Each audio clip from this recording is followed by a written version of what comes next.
ద్వితీయోపదేశకాండము 34వ అధ్యాయము.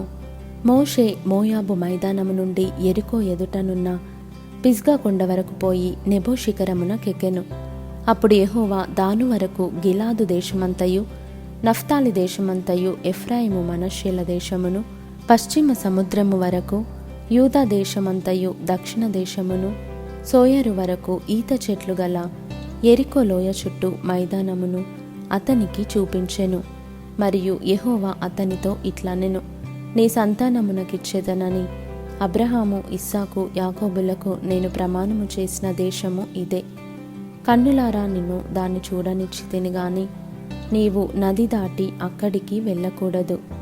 యెహోవా సేవకుడైన మోషే యెహోవా మాట చొప్పున మోయాబు దేశంలో మృతి నొందెను. బెత్పయోరు ఎదుట మోయాబు దేశంలోనున్న లోయలో అతడు పాతిపెట్టబడెను.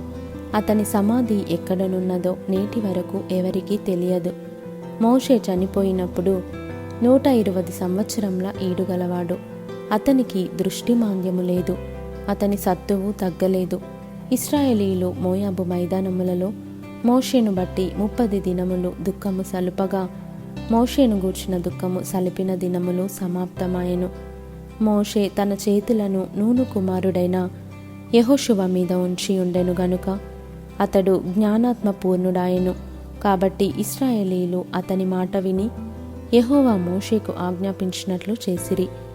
ఐగుప్తు దేశములో ఫరోకును అతని సేవకులకందరికిని అతని దేశమంతటికిని ఏ సూచక క్రియలను మహత్కార్యములను చేయుటకు యెహోవా అతని పంపెనో వాటి విషయములోను ఆ బాహుబలమంతటి విషయములోను మోషే ఇశ్రాయేలు జనులందరి కన్నుల ఎదుట కలుగజేసిన మహాభయంకర కార్యముల విషయములోను యెహోవాను ముఖాముఖిగా ఎరిగిన మోషే వంటి ఇంకొక ప్రవక్త ఇశ్రాయేలీయులలో ఇదివరకు పుట్టలేదు.